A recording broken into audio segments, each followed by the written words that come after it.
Hello, afternoon everybody. Welcome to joining us for today's live Lunch and Learn. Again, my name is Daniel, part of the education staff here at the Audubon Center for Birds of Prey. And today we're going to do a species spotlight on black vultures. So we're currently joining you in our vulture enclosure with Jeff, who's hanging out right up. Now, if you live anywhere in the southeast United States, you've probably seen black vultures flying around by the dumpster, by the side of the road. These guys are ubiquitous for being amazing scavengers, and they're actually going to be completely different than what the vultures you would find on the old world. So that would be Asia, Africa, Europe. The vultures that we have are going to be more closely related to storks. Storks? Yeah, storks. That just sounds like a weird word. Whereas the old world vultures are going to be more closely related to eagles and hawks. One of my favorites, look it up, it's called a lammergeier. They're also called a bearded vulture. They eat bones straight up. But for our black vultures, and what makes vultures super special for scavenging, is that most things that they'll eat dies in their stomachs. So they have pH, so the acidity of their stomachs is almost equivalent to battery acid.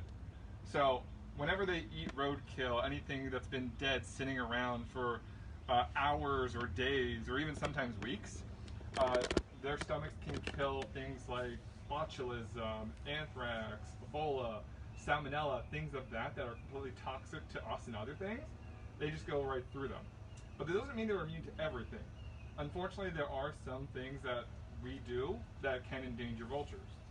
One of them has been an anti-inflammatory drug that's been used in a lot of places throughout the world that does not break down in vultures' body systems. Another one is DDT from back in the 70s and 80s. That was affecting the eagles. It was also affecting our vultures as well, making their eggshells soft and easy for them to crack under the weight of them as they were incubating them. Speaking of their eggs, black vultures, they'll lay anywhere between 1 and 3 eggs during their nesting period, and they'll nest almost anywhere. So you'll find them in cavities, in caves, on the ground. But for these guys, they'll go almost anywhere. And you'll usually see, if you see black vultures around, you'll probably see turkey vultures as well, one of the other species that we'll find here in Florida. But there is one more species of vulture that we have in the United States, and that's going to be over in the West Coast. The California condors are going to be the other ones. Depending on where you're from, you might have migrant black vultures or even migrant turkey vultures. The ones that we have in Florida don't tend to migrate away, but we do get occasional migrants from South America and even Central America as well. They'll come up here for their breeding.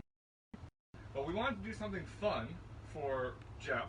So what we have here is actually some enrichment. So this is brand new enrichment that Jeff has never interacted with.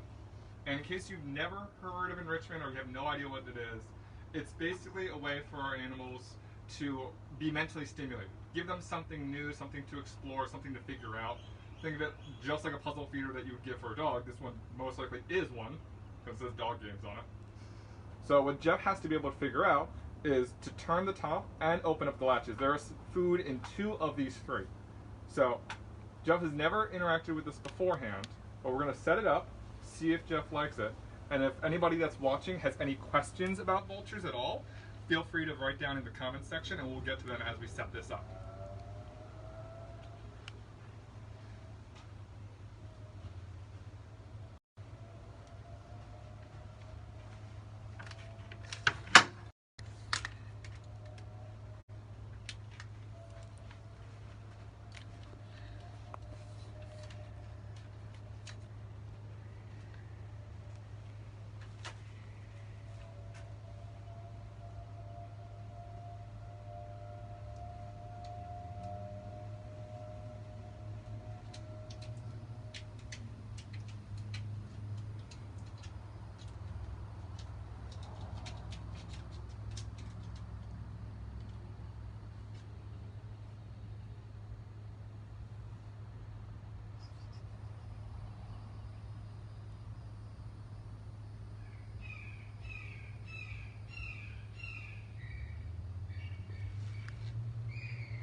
So if you're just joining us, yeah, the plastic thing that's on the ground is a puzzle feeder for Jeff, our resident black vulture.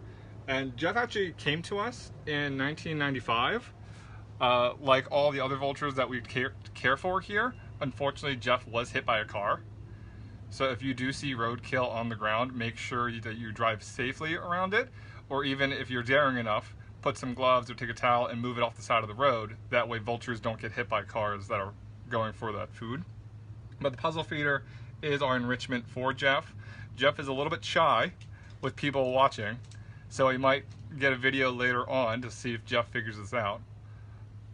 But we will go and see one of our other resident, or our second resident black vulture, Ufta, in a bit, because with Ufta, we can actually take her for walks because she doesn't have full flight. Jeff has mediocre flight. When she came to us, she had a wing and leg injury, so if you look, her legs are a little bit uneven based on where that bone fragment was. But we'll go and check out Ufta and see how she likes her walk.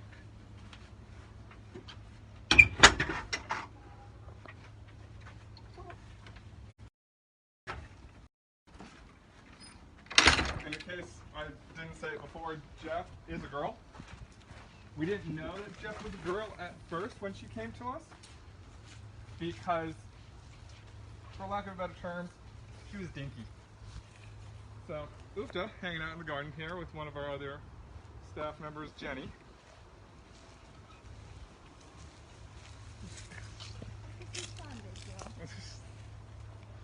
So Ufta likes to go for walks and explore in different places. Sometimes is a little bit of a troublemaker. One of Ufta's favorite spots when she's out here is to hang out underneath the stairs, but we do like to give her some sun as much as possible. Oh, Jeff's playing with the toy now that we've gone.